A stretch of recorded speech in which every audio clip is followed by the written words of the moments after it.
অনর ক্ষুদ্র প্রচেষ্টায় ঐতফারে অন্যর হাসির মুখ এই স্লোগানের সামনে রাখি দক্ষিণ চট্টগ্রামের আনোয়ারা উপজেলার ঐতিহ্যবাহী বক্তিয়ার সোসাইটি প্রাঙ্গণত শুরু হইল বক্তিয়ার মানবতার ঘর নামর মানবিক কার্যক্রম। ডিসেম্বরের 12 তারিখ শুক্রবার বিকেলে উপজেলার বক্তিয়ার ফারাদ সোসাইটি কার্যালয়ত শতাধিক গরিব দুঃখী অসহায় পরিবারের মধ্যে সম্বল বিতরণের মাধ্যমে মানবতার ঘর কার্যক্রম শুরু হয়। প্রবাসী সেলিম করিমুর দীর্ঘদিনের স্বপ্ন বাস্তবায়নে নিজ গ্রাম বক্তিয়ার ফারাদ বিভিন্ন মানবিক কাজের প্রতি উৎসাহিত হয়ে হতদরিদ্র মানুষের প্রয়োজনে প্রতিষ্ঠা করে বক্তিয়ার মানবতার ঘর নামক মানবিক ঘর গান। উদ্দেশ্য অনর নিত্য অপ্রয়োজনীয় জিনিস রাহিজন যা হতদরিদ্র আয় প্রয়োজন হিসেবে লয়ে যেতে পারে। I have just come to a new organization, mashallah. This has been opened. This is the first time I've come across this kind of charity organization.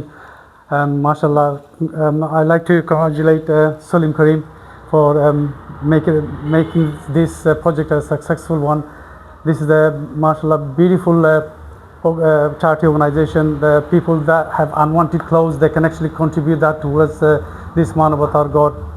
বক্তিয়া সোসাইটির চেয়ারম্যান ইলিয়াস সুবহানের সভাপতিত্বে ও ইমদাদুল হক সজীবুর সঞ্চালনায় এন্ডে উপস্থিত আছেন প্রধান অতিথি মাওলানা মোহাম্মদ উসমান গনি, বিশেষ অতিথি মোহাম্মদ তাহের হোসেন, মোহাম্মদ সবুর, বাবুল হক, আবু সৈয়দ, মোহাম্মদ ইদ্রিস, মোহাম্মদ নূর মেম্বার, কারি মোহাম্মদ সাইফুল্লাহ, আরিফুদ্দিন সহ আরো বহুত কেউ। ব্যক্তিগত এবং পারিবারিক বিভিন্ন মানবিক সংগঠনের পাশাপাশি সেলিম করিমের দীর্ঘদিনের স্বপ্ন এবং বাস্তবায়ন বক্তিয়ার মানবতার গড়।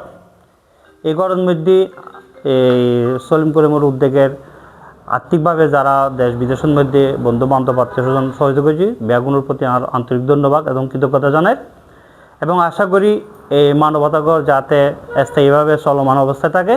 আর বক্তিয়ার মানবতার গড়ের মূল উদ্দেশ্যই যে আর বিভিন্ন বাড়িঘরত বিভিন্ন জিনিসপাতি ব্যবহারের জিনিসপাতি ফরিতাহে যিন প্রয়োজন নয় পরিবারত এগিন যদি আর মানবতার ঘরত আনি দে তৈলি ইন হন ফ্যামিলিতে প্রয়োজন হইব তারা তো যার জিন প্রয়োজন লই যাইব।